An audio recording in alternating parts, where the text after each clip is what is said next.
आज की कहानी का नाम है वीर अब्दुल हमीद की वीर गाथा।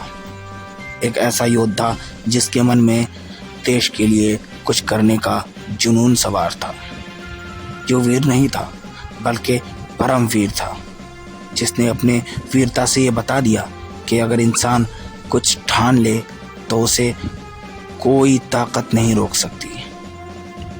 ऐसे ही एक योद्धा थे वीर अब्दुल हमीद। वीर अब्दुल हमीद का जन्म उत्तर प्रदेश के गाज़ीपुर ज़िले में हुआ था। जब 1965 में भारतीय सैनिकों में ये खबर फैली कि पाकिस्तानी फ़ौजी अमृतसर के रास्ते भारत में घुसना चाहते हैं, तो 1965 में सभी फ़ौजियों की छुट्टी को कैंसिल कर दिया गया कि हम आपकी छुट्टी को ख़त्म करते हैं, क्योंकि भारतीय सैनिक पर एक बड़ा ख़तरा मंडरा रहा है। उसमें से ही एक पत्र पहुंचा उत्तर प्रदेश के गाज़ीनगर में मोहम्मद उस्मान के घर। जब ये बात अब्दुल हमीद को पता चली तो उसी समय घर से निकल पड़े। मगर अजीब बात यह थी कि जब वो अपने कपड़े को बांध रहे थे रस्सी से, तो वो रस्सी टूट गया,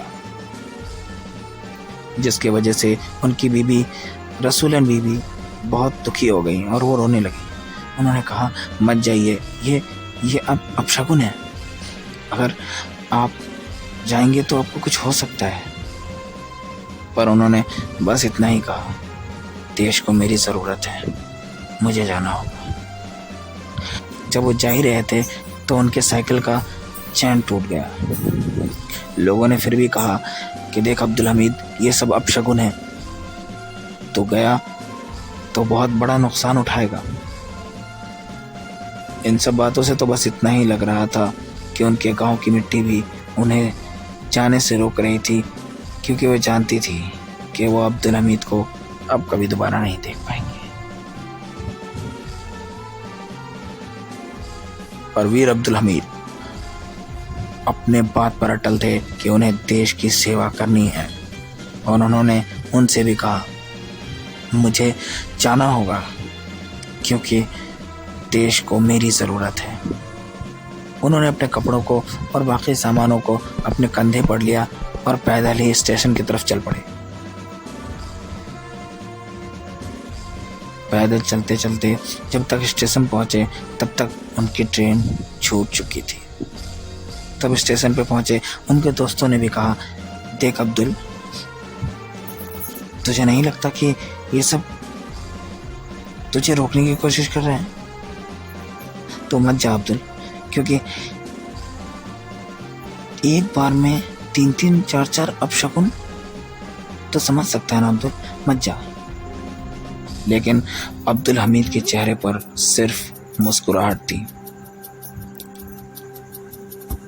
अब्दुल हमीद बिना कुछ सोचे समझे एक ट्रेन पर चढ़ गए।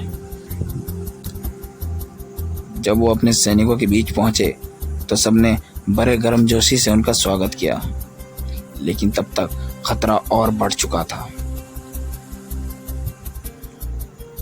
पाकिस्तानी टैंकर भारत के सैनिकों को डराने के लिए फायरिंग शुरू कर चुके थे। बड़े बड़े बम गोले आकर बॉर्डर के इस पार गिर रहे थे। धीरे धीरे पाकिस्तानी सैनिक अब अंदर आने लगे थे और उन्होंने बम गिराना शुरू कर दिया था। लेकिन यहाँ खड़े थे वीर अब्दुल हमीद। उन्होंने अपने ड्राइवर को लिया और अपनी जीप से वो खेतों की तरफ जाकर छुप गए। जब उन्हें टैंकर्स दिखाई देने लगे तो उन्होंने एक फायर किया और एक टैंक उड़ा डाला। धीरे धीरे करके उन्होंने 4 टैंक उड़ा डाले। इस बात से पाकिस्तानी बहुत घबरा गए और उनके पीछे वाले जो टैंकर थे वो सारे अपने टैंकर को लेकर भागने लगे। वीर अब्दुल हमीद की ये वीरता देखकर सभी चौंक गए। अगले दिन उन्होंने फिर वही किया। इस बार भी उन्होंने 3 टैंक उड़ा डाले लेकिन जब उन्होंने तीसरे टैंक को निशाना बनाया तब तक टैंक का निशाना भी खुद वीर अब्दुल हमीद बन चुके थे। उन्होंने टैंक को तो उड़ा दिया, लेकिन साथ ही वो भी शहीद हो गए और इतिहास के सुनहरे पन्नों पर अपना नाम उन्होंने दर्ज करा लिया। वीर अब्दुल हमीद को ना कभी कोई भूल पाया है, ना कभी भूल पाएगा। उसके बाद वीर अब्दुल हमीद के ड्राइवर ने जब कैंप में आकर बताया कि वीर अब्दुल हमीद अब इस दुनिया से जा चुके हैं, तो सभी सैनिक मानने से इनकार कर चुके थे। उन्होंने कहा, नहीं हो सकता, ये तुम झूठ कह रहे हो।